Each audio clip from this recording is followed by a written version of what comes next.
All right, so I wanted to do a little voice overlay over the last like 15 minutes of my plat push from this past week. It's nothing special. I didn't place that high. Definitely not my best, but um, I had to learn a lot to get to this point, and I figured if anybody watching this could benefit from it, I'm happy to share it.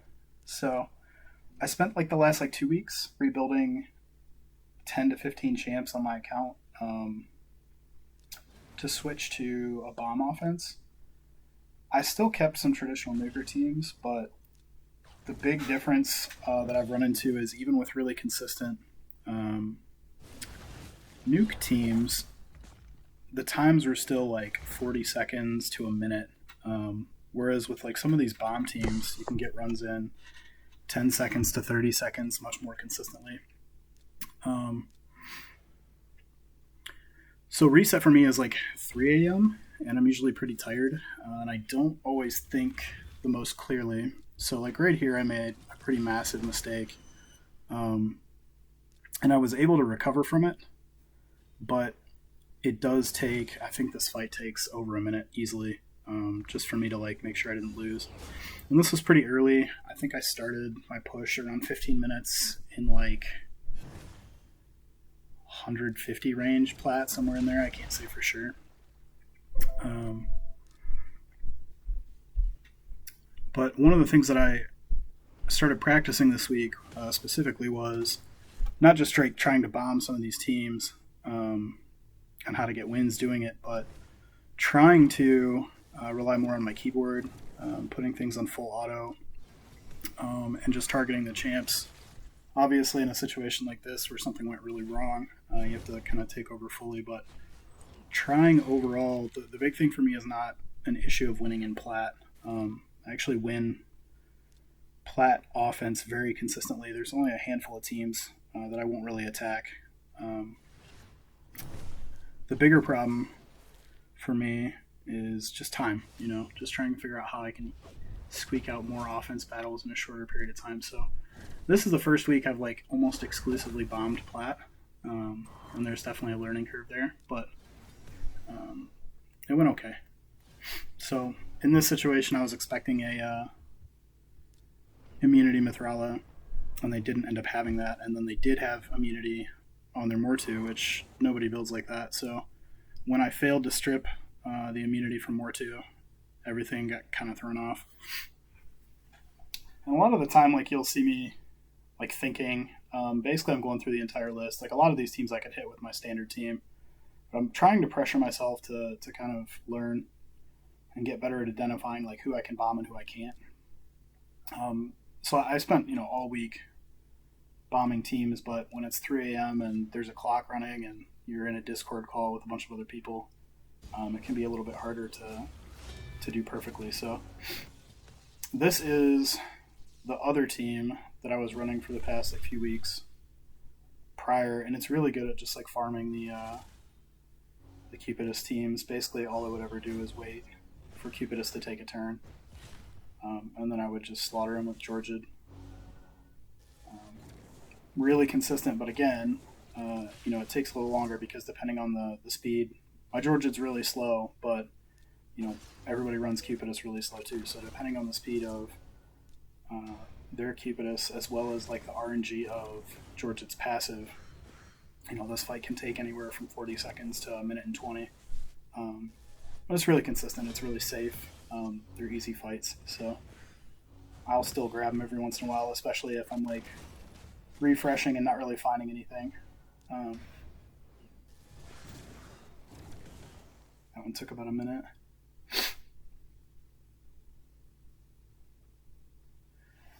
So when I'm bombing, a lot of the things that I'm looking to avoid, specifically for my bomb team, are Warlord teams and Yumiko teams.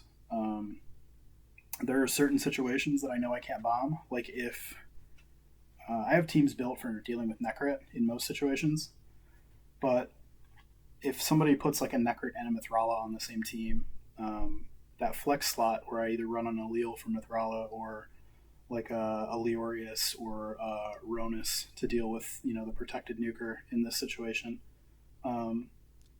a lot of times I can't handle both with the core of the bomb team because you only have one flex slot. So, just trying to look through, and basically when I run through the list, I start at the bottom, go all the way up, and as soon as I see something that's going to cause like some uncertainty if I can win the fight quickly, I just go on to the next thing. And here it's unfortunate the reaction proc. A lot of times you can get away with that right on the first try, but the team's usually strong enough to finish the fight anyway.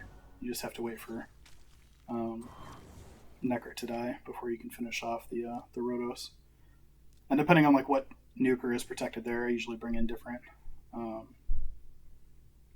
different flex slot. So in terms of defense, I spent the last like 2 weeks like really focusing on my offense, and I'm aware that my defense is really struggling right now. Ever since Georgia came out, and ever since like people started shifting towards bomb teams, I think a lot of people who didn't have Marichka kind of fell behind. So I had been relying pretty heavily on Hefrak, who just really doesn't work against. He's good against bomb teams, but he really doesn't work against Georgia. And I haven't gotten around to like building a Goffred. I'm not even sure if that would be correct, but this week I kind of ran out of gold or silver after regearing so many champs. So I did the best I could with my defense, but it's not really where I want it to be. And I'm still going to have to keep tinkering at that over the next few weeks. This is the same thing, just killing that Rotos from under Necrit protection, and a lot of times you just get away with it. But even if you don't, unless the Rotos literally takes like 4 turns in a row, you should be fine. Even 2 Hanorok built with 100% crit damage actually just deals massive amounts of damage. She hits really, really hard with her A1, so you can clean up a lot of stuff with that.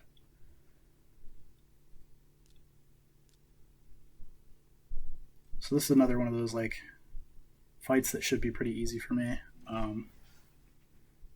Again, I avoid like, not always, but I tend to avoid Yumikos with bomb teams, and I prefer to just resist them in most situations. And I recently rebuilt this Duchess, so I had her in 6-piece stone skin for a really long time, and she was tuned to go after my Yumiko. And because I rebuilt her like the day before reset, I did not realize I did not have her speed tuned correctly for this team. So a little bit of a error on my part, but ultimately not a huge deal. The Necrit here is in bolster, and the Duchess is in a shield set, if I remember right. So you actually end up with quite a bit of protection until I can get the Necrit protection on top of her. One of the other things I really struggled with this reset on being tired was I was paying a lot of attention to Discord. I was in a Discord call, and I was also checking a Discord channel, and I didn't realize until I actually watched this back. This is my first time recording one of my reset pushes. I didn't realize until watching this back like how much it was distracting me. Like I'm just sitting here doing nothing, and it was because I was flipping between screens, and I was reading other things, and I was chatting, which is fine. It was fun. This was a really like relaxed push. I didn't take it too seriously. I just had a good time. Good conversation. Like it was fun, but I could definitely see like where it slowed me down. I probably over the course of the last 15 minutes lost a couple minutes just by like not being present in the push, checking to see what some of the leaderboards were, chatting with other people on the Discord call. So it was a learning opportunity for me for sure.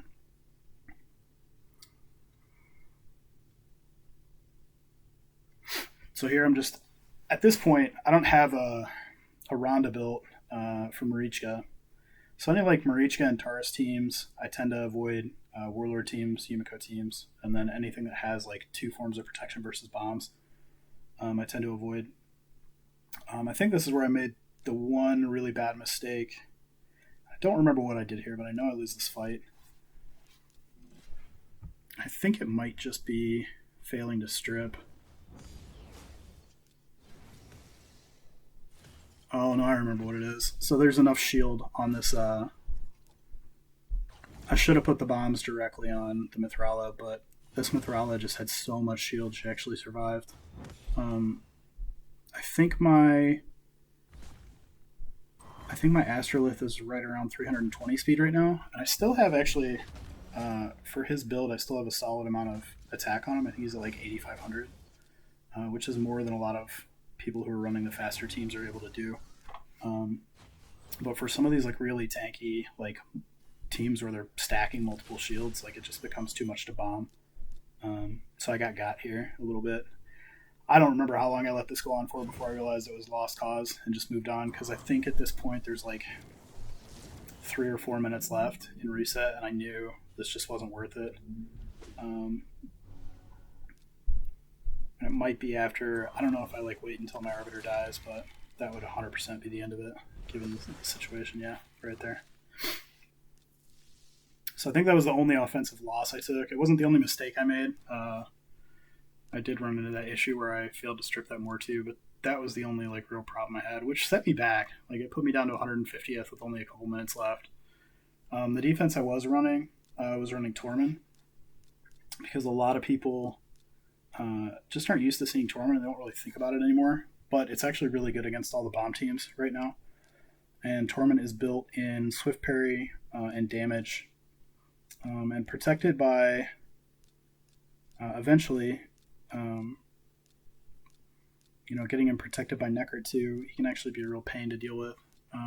He was working out okay, but like I was winning about 50-50 on defense, and so I wanted to switch it up to my resist Yumiko at the end and see if I did any better for the last couple minutes.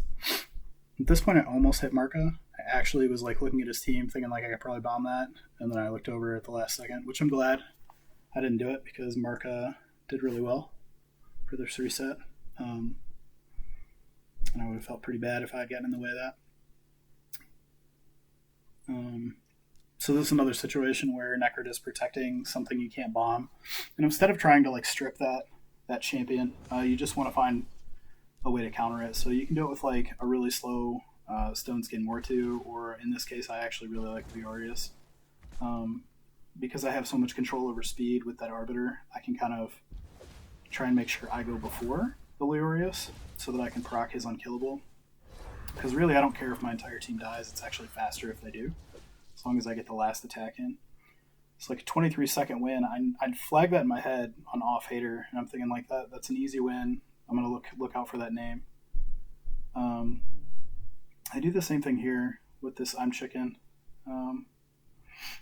I remember thinking at this point in the push, like, if I can find either one of these players again after I refresh, it's worth refreshing 4 or 5 times. Probably be some easy farm wins. What I didn't really consider, and what I thought about after the fact, is when I've watched some of these other more established like Plat players at this point do this, where they're just farming the same team, with the bomb team repeatedly. They're actually hitting like some of the bigger accounts, some of the top accounts, because I refresh here and I don't find these guys. And part of the reason is like they're just too far down. They're not in MAD. They're not in IPR. They're not somebody that like is also cruising pretty well and is likely to be kind of near the top. And so maybe with a little bit of RNG, if I refresh 10 times, I'll find them, but maybe not.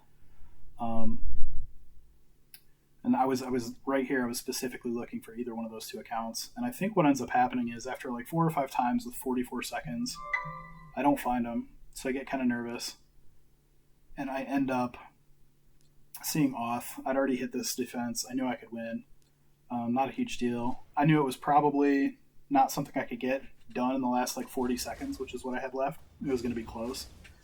But I also know that like some people have said that after that timer finishes, like you can still get points up until the point where the reset is actually over and you get your chest. So either way, I was willing to continue putting up wins until I got to the end.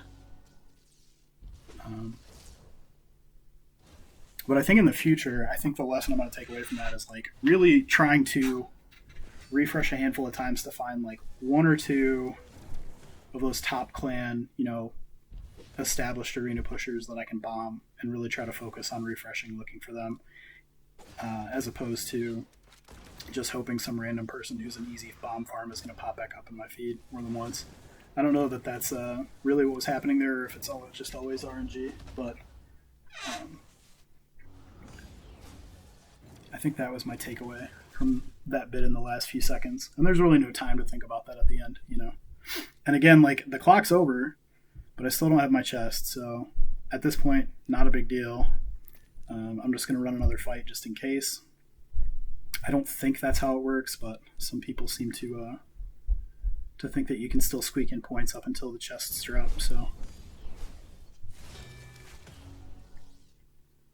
and this should have been an easy fight for me. I don't know if I got 3%ed here on my Yumiko, or if I just misjudged the way that Warlord was built, but I assumed he was built to be quite fast as opposed to high accuracy. So either way, like, this team, I just don't think this is a good team anymore. Not really a problem. It does help that my Duchess actually didn't get put on cooldown, even though my Resist Yumiko did. So it just helped me get through it faster. But I think for most teams, if you're built even relatively tanky, you can just absorb a few of these hits from most Cupiduses.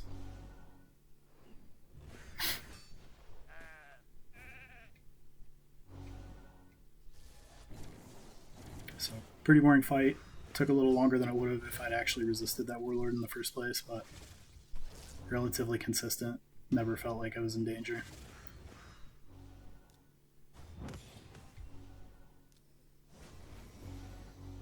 So I'm going to continue to practice bombing, trying to put my computer in unlimited frames, trying to do it on auto throughout the next couple of weeks and work on my defense, but ended up getting 73rd. Again, not my best, not my worst, but respectable.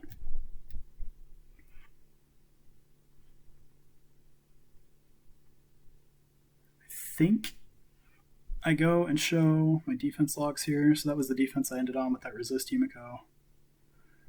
Galen sucks. GG. You're the worst. The last couple of minutes actually went okay with the Yumiko defense. But I tend not to really like to stick some of those like surprise defense things like a Resist Yumiko out there and leave it out there all week. So it's really hard to like get a good gauge on like how effective it's going to be. That P2P Tiger was just a misread on my part. I should have been hitting the Mithrala, realizing how big that shield was stacked. But it is what it is.